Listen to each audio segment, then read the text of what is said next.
TRS working president KTR gun park దగ్గర నుంచి నేరుగా జలదృశ్యం వెళ్లారు. జలదృశ్యం దగ్గరే నాడు తెలంగాణ రాష్ట్ర సమితి టీఆర్ఎస్గా ఆవిర్భావం జరిగింది, పురుడు పోసుకుంది. టీఆర్ఎస్ 25 ఏళ్ల వసంతం అంటే టీఆర్ఎస్ పరిణామక్రమంలో బీఆర్ఎస్గా మారి ఇంకా విజయవంతంగా దూసుకెళ్తుంది. రాబోయే 50 ఏళ్ల కోసం ఇవాళ మరోసారి పునాది పడుతోంది అంటూ బీఆర్ఎస్ వర్కింగ్ ప్రెసిడెంట్ కేటీఆర్ స్పష్టం చేశారు. ఎలకదుర్తి చౌరస్తా నుంచి మా ప్రతినిధి వేణుగోపాలరావు మనకు మరింత సమాచారం అందిస్తారు. ఇప్పటికే దారులన్నీ మొత్తం ఎలకదుర్తి దగ్గరకు చేరుకున్నాయి. లక్షలాదిగా ఇప్పటికే జనం ఒక్కొక్కరుగా అక్కడికి చేరుకుంటున్నారు. ఎలకదుర్తి చౌరస్తా దగ్గర నుంచి మా ప్రతినిధి వేణుగోపాలరావు లైవ్లో ఉన్నారు. వేణుగోపాలరావు, కార్యకర్తల్లో ప్రజల్లో ఎటువంటి ఉత్సాహము ఆనందం కనిపిస్తున్నాయి? Rajesh, good morning. అంటే ఏదేమైనా కానీ మొత్తం మీద చూసుకుంటే అంటే యాక్చువల్గా ఈ రోజుకి ఒక ప్రత్యేకత అనే చెప్పాలి. 2001లో కేసీఆర్ తెలంగాణ రాష్ట్ర సమితిని స్థాపించినటువంటి పరిస్థితి. ఎందుకంటే తెలంగాణకు సంబంధించి సమైక్య రాష్ట్రంలో నీళ్లు, నిధులు, నియామకాలే కాదు చాలా అవసరాలు పడుతున్న నేపథ్యంలో తెలంగాణకు ఒక ఆత్మాభిమానంతో, ఆత్మ గౌరవంతో జీవించాలి. తెలంగాణ రాష్ట్రం వస్తేనే ఈ సమస్యలన్నిటికీ కూడా పరిష్కారమైన నేపథ్యంలో పదవులన్నీ కూడా త్యాగం చేసి తెలంగాణ రాష్ట్ర సమితిని స్థాపించినటువంటి పరిస్థితి. తెలంగాణ రాష్ట్ర సమితిని సాధించిన తర్వాత మొట్టమొదటిసారిగా అంటే ఉమ్మడి కరీంనగర్ జిల్లాలో సింహ గర్జన సభ పెట్టినప్పుడు సింహ గర్జన సభ ఎట్లాంటి సక్సెస్ అంటే దేశంలో ఎక్కడ కూడా ఇలాంటి ప్రాంతీయ పార్టీ పెట్టిన సభలు సక్సెస్ అయిన నేపథ్యం మనకు కనిపించాయి. కానీ కేసీఆర్ పెట్టిన సభతోటి దేశం యావత్తు కూడా నివ్వరమైన పరిస్థితి. ముఖ్యంగా కేసీఆర్ మడమ తిప్పని పోరాటం చేయడం కాదు, తెలంగాణ రాష్ట్రాన్ని తీసుకొస్తానని చెప్పి తీసుకొచ్చినటువంటి పరిస్థితి. నాడు ఒక్క పిలుపు కేసీఆర్ ఇస్తే చాలు తెలంగాణ యావత్తు కూడా కదం కలిపినటువంటి పరిస్థితి మనకు స్పష్టంగా కనిపించింది. రాజేష్, ఈ రోజుకున్న స్పెషాలిటీ అదే. ఎందుకంటే 24 సంవత్సరాలు వెళ్ళి 25వ సంవత్సరంలోకి రజతోత్సవ సభను జరుపుకుంటున్న టీఆర్ఎస్ పార్టీకి ఉన్నటువంటి స్పెషాలిటీ ఇదే. ఎందుకంటే నాడు తెలంగాణ రాష్ట్రం సాధన కోసం సింగరేణి కార్మికులు కదలమంటే కదిలారు, ఉద్యోగస్తులు కదలమంటే కదిలారు. అంటే ప్రతి ఒక్కరు కూడా మిలియన్ మార్చ్, సాగరహారం ఇవన్నీ కూడా ఎక్కడ చూసినా కానీ తెలంగాణకు సంబంధించి ప్రతి ఒక్కరు కూడా కదం కలిపినటువంటి పరిస్థితి మనకు స్పష్టంగా కనిపించింది. ఇంకోవైపు చూసుకుంటే కూడా మనకు ముఖ్యంగా తెలంగాణకు సంబంధించి చూసుకుంటే ప్రతి ఒక్కరు కూడా ఈ సభకు పెద్ద ఎత్తున బయలుదేరినటువంటి పరిస్థితి మనం చూడొచ్చు. జగదీశ్వర్ రెడ్డి గారు మాజీ మంత్రి సూర్యాపేట నుంచి బండ్ల మీద వచ్చినటువంటి నేపథ్యం అంటే కేసీఆర్ సభ కంటే అంత ప్రత్యేకత ఉంటుంది. నాడు తెలంగాణ ఉద్యమంలో కేసీఆర్ ఒక్క పిలిపిస్తే రాష్ట్రం యావత్ ఏ విధంగా కలిందో ఈ రోజు సభ కూడా రజతోత్సవ సభ 24 సంవత్సరాలు అయిపోయి 25 అడుగు పడుతుంది. ఈ నేపథ్యం ప్రత్యేకంగా ప్రస్తుతం అయితే మనకు దీనికి సంబంధించి అంటే సూర్యాపేట నుంచి కూడా బండ్ల ద్వారా వచ్చినటువంటి నేపథ్యం అంటే అంత సుదూర ప్రాంతం నుంచి కూడా ప్రేమతో వచ్చినటువంటి పరిస్థితి. ప్రస్తుతం అయితే జగదీశ్వర్ రెడ్డి గారు వారితో మాట్లాడడం. సార్ చెప్పండి, అంటే ముఖ్యంగా ఇంత పెద్ద ఎండలో బండ్ల మీద రావడం అంటే ఎంత ప్రేమ ఉంటే రావాలి? తెలంగాణ రాష్ట్ర సాధన ఏకైక లక్ష్యంగా కేసీఆర్ నాడు పోరాటం చేసినప్పుడు ఒక్క పిలిపిస్తే వచ్చిన నేపథ్యం ఈ రోజు కూడా ఒకటే ఒక పిలుపు. ఈ రోజు సభ ఉంది, ఈ సభకు ప్రతి ఒక్కరు కూడా కదం కలపాలని చెప్పింది. ఈ నేపథ్యంలో బండ్ల మీద వచ్చిన నేపథ్యం ఎట్లా అనిపిస్తుంది సార్ మీ సూర్యాపేట నుంచి ఇక్కడ దాకా వచ్చినట్టు? ఇది నిజంగా కూడా చాలా కష్టంతో కూడుకున్న విషయం. ఎంతో పట్టుదల ఉంటే, ఎంతో కసి ఉంటే తప్ప ఇట్లాంటి సాహసం చేయరు ఎవరు కూడా. ఇంత మండు టెండర్లో దాదాపు 150 కిలోమీటర్లు పోగలుగుతామా లేదా ఎట్లా ఉంటుంది అని చెప్పి అంటే వాళ్ళకి కేసీఆర్ తెలంగాణ కొరకు బయలుదేరినాడు ఎట్లా ఉండేనో చుట్టూ చీకటి ఉండి ఏమవుతుందో తెలియని పరిస్థితులలో ఒక్కడిగా తను బయటకు వచ్చి నిలబడడం వల్లనే తెలంగాణ సాధ్యమైంది అనే విషయం ప్రజల్లో ఉంది. ఏ రైతుల కొరకు అయితే తెలంగాణ తెచ్చిండో ఆ వ్యవసాయాన్ని అప్పటిదాకా పాలకులు వ్యవసాయం దండగా అని చెప్పిన పరిస్థితుల నుండి కాదు వ్యవసాయం పండగ అని చెప్పి చూపించిండు, వ్యవసాయాన్ని పండగలాగా చేసిండు తెలంగాణలో కేసీఆర్. దురదృష్టవశాత్తు ఈ సంవత్సరంలోనే వచ్చిన కాంగ్రెస్ ప్రభుత్వం మళ్ళీ వ్యవసాయాన్ని నాశనం చేసింది, ఎండబెట్టింది, రైతుల నోట్లలో మట్టి కొట్టింది. రైతులకు ఆ కసి ఉంది.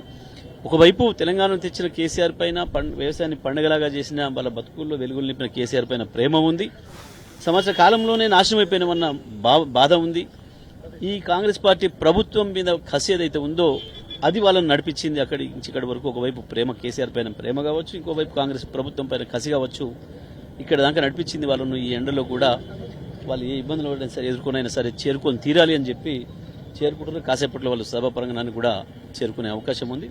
దగ్గరలోకి చేరుకున్నారు. తప్పకుండా రాష్ట్ర వ్యాప్తంగా రైతాంగానికి ఈ కాంగ్రెస్ పార్టీ ప్రభుత్వం మీద ఏదైతే కసి ఉందో దానికి నిదర్శనమే ఇవాళ ఆ రైతులు 150 కిలోమీటర్ల నుంచి బండ్ల మీద రావడం అనేది. Thank you sir. సార్ చెప్పండి, అంటే కేసీఆర్ గారి సభ అంటేనే దేశవ్యాప్తంగా కూడా ఒక సంచలనం. అంటే టీఆర్ఎస్ పార్టీ చేపట్టిన ఏ సభ కూడా గ్రాండ్ సక్సెస్. కానీ 10 లక్షల మంది పైగా కూడా వచ్చే ఈ సభకు నాటి నుంచి నేటి వరకు అంటే స్టార్టింగ్ నుంచి మీరు ఉన్నారు అంటే ఇన్ని ఫెసిలిటీస్ ఇవన్నీ ఎట్లా చేయగలిగారు సార్ మీరు? అది అంతా కూడా కేసీఆర్ గారి ప్రేమతోనే, వారి యొక్క డైరెక్షన్ లోపల, వారి యొక్క ఇచ్చే ఇన్స్ట్రక్షన్స్ మీద కేసీఆర్ గారు ఏదైనా ప్లాన్ చేసేది ఉంటే అంటే పిన్ టు దాని ఏమంటారు రాకెట్ దాకా ప్లాన్ చేసినట్టు ప్రతి ఒక్క విషయం కూడా చాలా స్పష్టంగా ఇగో ఈ ఇబ్బంది జరుగుతుంది, ఇది మనం అధిగమించాలి, ఇట్లా మనం పోవాలి, అప్పుడే ప్రజలు అల్కగా వస్తారు, చాలా ఫ్రీగా మళ్ళీ వెళ్ళేటట్టు ఉంటుంది, ఇవన్నీ వచ్చిన వాళ్ళకి ఏమి ఇబ్బంది ఉంటుంది, వాళ్ళు మనం ఏ విధంగా మనం ఫెసిలిటేట్ చేయాలి, ఏ విధంగా మనం చూసుకోవాలని చెప్పి ప్రతి ఒక్క విషయం కూడా కేసీఆర్ గారు మాకు చెప్పడం జరుగుతుంది. ఏ సభ పెట్టినా కానీ, అంటే నాకే కాదు ఎక్కడ సభ పెట్టినా కానీ అవన్నీ కూడా చాలా స్పష్టంగా, అంటే వారి యొక్క ఐడియాలజీని మనం కనుక కరెక్ట్ ఫాలో అవుతుంటే 100% వారి ఐడియాలజీ ప్రకారంగా సభలు నడుస్తాయి. అట్లే ప్రజలు కూడా వారి మీద నమ్మకంతో వచ్చి వెళ్తారని కూడా మీకు తెలియజేస్తున్నాను. అంటే ముఖ్యంగా చూసుకుంటే సార్ ఇప్పుడు సభ అంటేనే తెలంగాణ యావత్తు కూడా గ్రామీణ నగర పట్టణ ప్రాంతాల నుంచి కదం కలుతూ ఎలకతోటి వైపు వస్తూ ఉందండి. అంటే మీరు అనుకున్న టార్గెట్ 10 లక్షలు కూడా దాటే అవకాశం ఉంది. ఇలాంటి నేపథ్యంలో మీరు ఎలాంటి వసతులు ఏర్పాటు చేశారు? అంటే ఇది దృష్టిలో పెట్టుకునే కేసీఆర్ గారు చాలా విశాలమైన జాగా మనకు అవసరం ఉందని చెప్పడం జరిగింది. సార్ విశాలమైన జాగా ఏంటంటే మనము అనుకునేది 10 లక్షలే, కానీ ఒకవేళ నిజంగానే ప్రజలను కదిలి వచ్చేది ఉంటే లక్షలాది మంది వచ్చే అవకాశం కనబడుతున్నది. మరి అంతమంది వచ్చినప్పుడు మనం అకామిడేట్ చేసేటట్టు ఉండాలి. ఇరుకిరుక బస్సులు ఆగి కార్లు ఆగి రోడ్ అంతా బ్లాక్ అయిపోయి వచ్చిన సభ దగ్గరనే అంత నిస్పృహ చెందద్దు. ఎవరు కూడా అయ్యో ఇట్లా అయిపోయింది కదా అనుకోవద్దు. ఎవరైనా ఫ్రీగా వచ్చేటట్టు ఉండాలి అని చెప్పి ఇక్కడ దాదాపు 1200 ఎకరాలు మనము తీసుకోవడం జరిగింది. పార్కింగ్ ప్లేస్ ఉన్న సభాస్థలం మనం ఇదివరకు అనుకున్నట్టు సభాస్థలమే 169 ఎకరాలు తీసుకోవడం జరిగింది. మిగతా అంతా కూడా పార్కింగ్. రెండో విషయం ఏంటంటే ఎలకతుర్తి పాయింట్ ఎట్లుందంటే వరంగల్ నుంచి వచ్చే వాళ్ళు వరంగల్ నుంచి వెళ్ళి వచ్చి మళ్ళీ వరంగల్ వైపు వెళ్ళిపోతారు. కరీంనగర్ నుంచి వచ్చే వాళ్ళు కరీంనగర్ నుంచి వెళ్ళి వచ్చి మళ్ళీ కరీంనగర్ నుంచి వెళ్ళిపోతారు. అదే సిద్దిపేట నుంచి వచ్చేవారు వచ్చి సిద్దిపేటకి వెళ్ళిపోయేటట్టు, అంటే ఇక్కడ ప్రాంతం వాళ్ళు ఒకళ్ళు క్రాస్ కాకుండా ఒకళ్ళు బైక్ ఫర్కెట్ కాకుండా ఒక ప్రాంతం నుంచి వచ్చిన వాళ్ళు అక్కడే వెహికల్స్ పార్కింగ్ చేసుకొని మీటింగ్ అటెండ్ చేసి మళ్ళీ అటు నుంచి వెళ్ళి వాటికి వెళ్ళేటట్టు ఆ విధంగా ఇది తీసుకోవడం ఎన్నుకోవడం, అది కూడా కేసీఆర్ గారే ఈ ప్రాంతం పెడితే బాగుంటుందని చెప్పడం జరిగింది. వారి యొక్క ఆలోచన విధానమే ఇక్కడ మేము ఇంప్లిమెంట్ చేస్తున్నామని కూడా మీకు తెలియజేస్తున్నాం. కాబట్టి ఎక్కడ కానీ కూడా లక్షలాది మంది కాదు, అసలు మాకు టార్గెటే అందేటట్టు పరిస్థితి ఏర్పడతలేదు. ఎందుకంటే ఏ ఊరికి పోయినా కానీ ఎక్కడికి పోయినా కానీ ప్రజలందరూ కూడా మేమొస్తామని కలుతున్నారు. ఇది కలుతున్నారు అంటే దాని అర్థం ఏంటంటే కేసీఆర్ గారు ఏం చెప్పబోతున్నారు. సంవత్సరంన్నర నుంచి సార్ ఏం మాట్లాడలేదు. మరి ఇప్పుడు సార్ మళ్ళీ ఒక్కసారి ఏం మాట్లాడతారు, ఏం స్ఫూర్తి ఇవ్వగలుగుతున్నారు.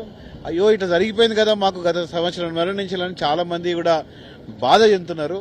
ఈ కాంగ్రెస్ ప్రభుత్వం ఏదైతుందో వీరు చేసే ఘనకార్యం, కరెంటు కరెక్ట్ ఉండలేదు, ఊర్లల్లో నీళ్లు ఇస్తామంటున్నారు, నీళ్లు ఇవ్వలేకపోతున్నారు, మనం చూసినాము. అదే కాకుండా మనకు సమయానికి అనుకూలంగా రైతు బంధు కానీ రైతు బీమా కానీ రైతులకు కావాల్సిన ఫెసిలిటీ ఏది కూడా ఇవ్వలేకపోతున్నాం. కేవలం మీడియాకు వచ్చి చెప్పడం, పేపర్లో వేయడం తప్ప ఏమీ కూడా వాళ్ళు చేయలేదు. మీరు ఏం చేసిండ్రా అంటే బస్సులు పెంచకుండా మహిళలకు మాత్రం ఫ్రీ బస్సు పెట్టిండ్రు. పాపం వాళ్ళు పరిశాన్ కావాలి. మహిళలు బస్సులు పెంచినా బాగుండు, అది కూడా చేయలేదు. మా ఏదో ఫ్రీ బస్ పెట్టినాం, మీ ఫ్రీ బస్ నడుస్తుందని చెప్పి మాట్లాడు తప్ప ఇంకోటి ఏం చేసిండ్రు వాళ్ళు ఇప్పటివరకు ఏం చేయలేకపోయినరు. కాబట్టే వాళ్ళ మీద ఉన్న వ్యతిరేకత ఇవాళ మనకు కనబడుతుందని తెలియజేస్తున్నాను. ఇది మొత్తం మీద రాజేష్ ఏదేమైనా కానీ ఈ రోజు చూసుకుంటే కదం కలుతూ అంతా కూడా ఎలకతుర్తి వైపే వస్తున్నట్టు నేపథ్యం కనిపిస్తుంది.